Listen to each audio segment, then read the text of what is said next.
नमस्कार, स्वागत आहे तुमचं माझ्या यूट्यूब चॅनलमध्ये. तर आज आपण पालकचे धपाटे करणार आहोत. इथे एक जुडीस पालक स्वच्छ धुवून चिरून घेतली, 3 कांदे चिरून घेतले.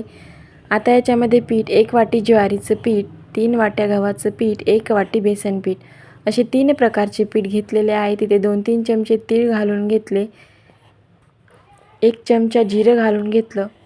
आता अद्रक लसूणची पेस्ट, काळे तीळ असतील तर घाला, नाही तर नाही, काही गरज नाही, मी इथं होते म्हणून टाकले. आता चवीनुसार मीठ, हळद आणि इथं चटणी, लाल तिखट मी टाकून घेतलेली आहे. आता हिरवी मिरची घालायची असली तर ती घालू शकता, पण मी इथे चटणी घालून घेतलेली आहे. आता इथे पाणी घालून असा घट्ट असं उंडा मळून घ्यायचा आहे. धपाट्यांना घट्ट असा उंडाच लागतो.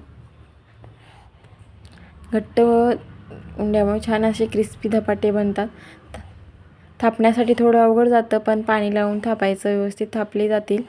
आता इथे कॉटनचा कपडा मी घेतलेला आहे ओला करून, त्याच्यावर धपाटा थापला आणि असं तव्यावर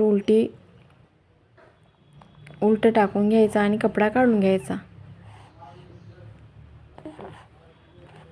एक साईड छान असं भाजलेलं आहे, वरतून तेल सोडायचं.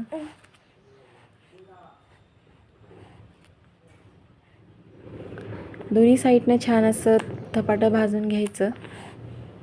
धपाटे हे भाजल्यानंतर खूप छान लागतं, क्रिस्पी.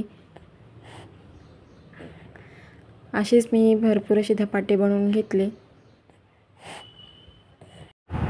आता हे धपाटे नुसत्या दह्यासोबत देखील तुम्ही खाऊ शकता, पण आणखीन एक छान प्रकार म्हणजे फोडणीचं दही. तर हे दही डेअरीतून आणलेलं आहे, घट्टसर आहे थोडंसं, त्याच्यामुळे छान मिक्सरला फेटून घ्यायचं आणि फेटलेल्या दह्याला छान असा तडका द्यायचा. तडक्यासाठी तडका पॅनमध्ये 1 चमचा तेल, मोहरी, जिरं, भरपूर असा कढीपत्ता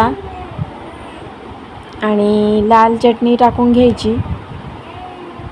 छान अशी फोडणी तयार करायची आणि आपल्या दह्यामध्ये टाकून घ्यायची. मी ऑलरेडी मीठ टाकून घेतलेलं आहे दह्याला फेटताना. तर तयार आहे आपलं इथं तडक्याचं दही. तडक्याचं दही, शेंगदाण्याची चटणी आणि पालकचं धपाटं, इतकं छान कॉम्बिनेशन आहे, खूप छान चव येते. तर व्हिडिओ आवडल्यास लाईक, शेअर, सबस्क्राईब करा.